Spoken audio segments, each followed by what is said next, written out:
नोटाबंदीच्या काळात जमा झालेल्या जुन्या 500 आणि 1000 रुपयांच्या नोटा रिझर्व्ह बँकेत जमा करण्याची परवानगी केंद्र सरकारने दिली आहे। येत्या 30 दिवसात बँकांना त्यांच्याकडच्या नोटा रिझर्व्ह बँकेत जमा करता येणार आहेत। गेल्या वर्षी 8 नोव्हेंबरला पंतप्रधान नरेंद्र मोदी यांनी नोटाबंदीची घोषणा केली।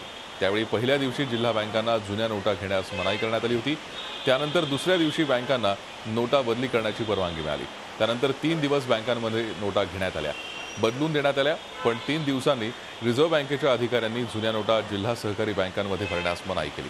त्याचप्रमाणे ज्या खात्यात त्या जमा झाल्या त्या सर्व खातेधारकांनी केवायसी निकष पूर्ण केल्याशिवाय जुन्या नोटा घेणार नाही अशी भूमिका घेतली। त्यामुळे जिल्हा बँकांमध्ये मोठ्या प्रमाणात रोकड पडू नये।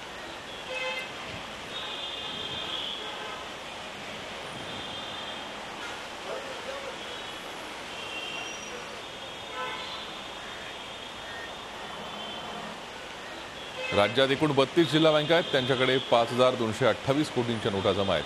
त्यापैकी सर्वाधिक रक्कम पुणे जिल्हा बँकेकडे असून ही रक्कम 811 कोटींच्या घरात आहे। तर त्यापाठोपाठ नाशिक जिल्हा बँकेत 376 कोटी आहेत, चंद्रपूर जिल्हा बँकेत 356 कोटी रुपयांच्या जुन्या नोटा जमा झाल्या आहेत। काही वेळापूर्वी कोल्हापूर जिल्हा बँकेचे अध्यक्ष हसन मुश्रीफ यांच्याशी आम्ही बातचीत केली, पाहूयात ते काय म्हणाले। 8 नोव्हेंबर 2016 पासून 4 दिवस कोल्हापूर जिल्हा मध्यवर्ती बँक आणि देशातल्या सगळ्या जिल्हा मध्यवर्ती बँकांना 500 आणि 1000 नोटा बदलून घेण्याची परवानगी दिली होती आणि 4 दिवसानंतर बंद केली। आता जवळजवळ 9 महिने होत आले, हे पैसे बँकेतच पडून होते। फार मोठा फटका, कारण त्या ठेवीदारांना आम्हाला व्याज द्यावं लागलं, त्या बँकांना बसलेला आहे।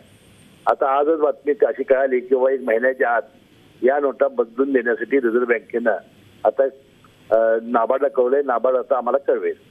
हा दिलासादायी जरी बातमी असली तर विनाकारण जिल्हा मध्यवर्ती बँकांची आर्थिक परीक्षा बघण्याचं काम करण्यात आलं।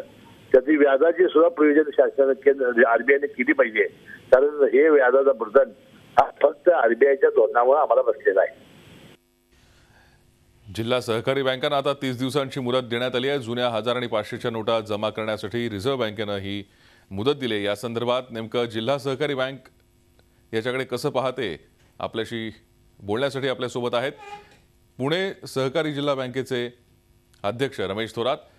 रमेश थोरात, कसं बघता या निर्णयाकडे? 30 दिवसांची मुदत आता या जुन्या नोटा जमा करण्यासाठी देण्यात आली आहे। ही खूप आनंदाची बातमी म्हणजे पुणे जिल्हा मध्यवर्ती बँकेच्या दृष्टीने संचालकांना आणि सर्व जिल्ह्यातील शेतकऱ्यांच्या बाबतीत आहे। आणि म्हणून गेली 8-9 महिने हे पैसे पडून होते, याच्यावरचं ठेवीवरचं व्याज हे बँकेला भरावं लागत होतं। आणि आता चलनाचा तुटवडा एवढा प्रचंड म्हणजे आम्हाला निर्माण झाला होता की खरीपाचं वाटप म्हणजे इथून पुढच्या काळात बंद करावी लागेल की काय अशी परिस्थिती आमची निर्माण झाली असतानाच हा निर्णय झाल्यामुळं आज पुणे जिल्हा मध्यवर्ती सहकारी बँक आणि राज्यातल्या सगळ्या जिल्हा मध्यवर्ती बँका ह्या अतिशय चांगल्या पद्धतीनं मला वाटतं पीक कर्जाचं वाटप खरीपाच्या दृष्टीनं पाऊस चांगला आहे, चांगलं पीक कर्ज वाटप करता येईल। आणि आदरणीय पवार साहेबांनी या संदर्भामध्ये 2 ते 3 वेळा म्हणजे माझ्यासारख्या चेअरमनला घेऊन जेटली साहेबांना भेटून बऱ्याच वेळा विनंती केली आणि या सगळ्या गोष्टीला यश आल्यामुळं मी जेटली साहेब असतील, पवार साहेब यांचं मनापासून हार्दिक असं अभिनंदन करतो। धन्यवाद रमेश थोरात, आमच्याशी सविस्तर बोललात त्याबद्दल। राज्यात ज्या जिल्हा सहकारी बँका आहेत त्यांच्याकडे जमा झालेल्या जुन्या 1000 आणि 500 रुपयांच्या नोटा रिझर्व्ह बँकेत जमा करण्यासाठी 30 दिवसांची मुदत या बँकांना देण्यात आली आहे। झी 24 तास रहा एक पाऊल पुढे।